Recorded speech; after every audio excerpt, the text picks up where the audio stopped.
अस्सलामुअलैकुम guys, welcome back to my YouTube channel. This is Arsalan. So today finally मेरा channel monetize हो चुका है। और मोनेटाइजेशन के लिए जो आपको चाहिए होता है वो फर्स्ट ऑफ ऑल आपके 4000 का वॉच टाइम पूरा होना चाहिए, प्लस 1000 सब्सक्राइबर्स आपके पूरे होने चाहिए। अगर आप लोगों ने ये देखना है कि मैंने कितनी जल्दी ये किए थे, पहले जल्दी जल्दी सब्सक्राइबर्स मैंने गेन किए, फिर मैंने ऑडियंस रिटेंशन बढ़वाई, कैसे बढ़वाई मैंने ऊपर आई बटन में वीडियो डाल दिया है, तो वो आप जाके देख सकते हैं। वहाँ पे मैंने बताया है डिटेल में कि कैसे आपको अपनी YouTube की ग्रोथ बढ़ानी है और कैसे सब करना है। मैंने अप्लाई किया था और मेरा चैनल मोनेटाइज हो गया विद इन अ वीक से भी कम टाइम में मोनेटाइज हो गया जब अप्लाई किया। तो आपका भी चैनल ऐसे ही मोनेटाइज हो सकता है अगर आप यूट्यूबिंग करते हैं या यूट्यूबिंग इन फ्यूचर करना चाहें, तो इन सब चीज़ों का ख्याल रखें।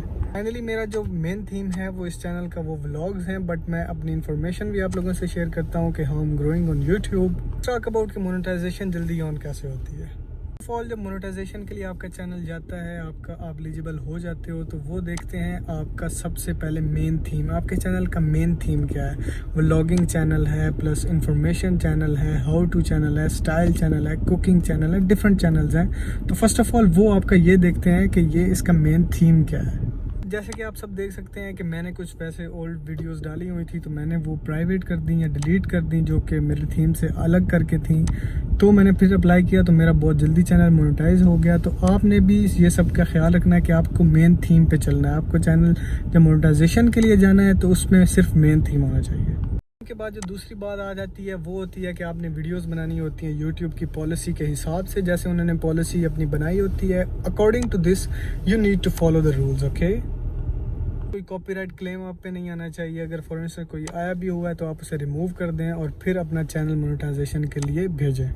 आ जाता है मोस्ट इंपॉर्टेंट थिंग वो जो होती है वो होता है यूट्यूब का मेटा डेटा। आपकी वीडियोस का मेटा डेटा क्या है? मेटा डेटा से मतलब होता है कि वीडियो का जो आप डिस्क्रिप्शन डालते हैं, वीडियो का टाइटल क्या होता है, वीडियो के टैग्स क्या होते हैं, उनमें कुछ ऐसे वर्ड्स यूज़ ना करें जो यूट्यूब की पॉलिसी के ख़िलाफ़ हों।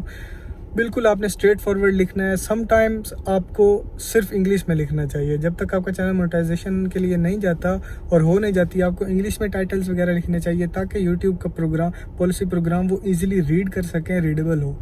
चैनल का मेन थीम हो गया, उसके बाद आपका थंबनेल्स होंगे, आपका मेटा डेटा हो गया यूट्यूब का, उसके बाद वीडियोस मोनेटाइजेशन की पॉलिसी के हिसाब से होनी चाहिए। यूट्यूब की पॉलिसी जो होती है पार्टनर प्रोग्राम की, उसके हिसाब से होनी चाहिए।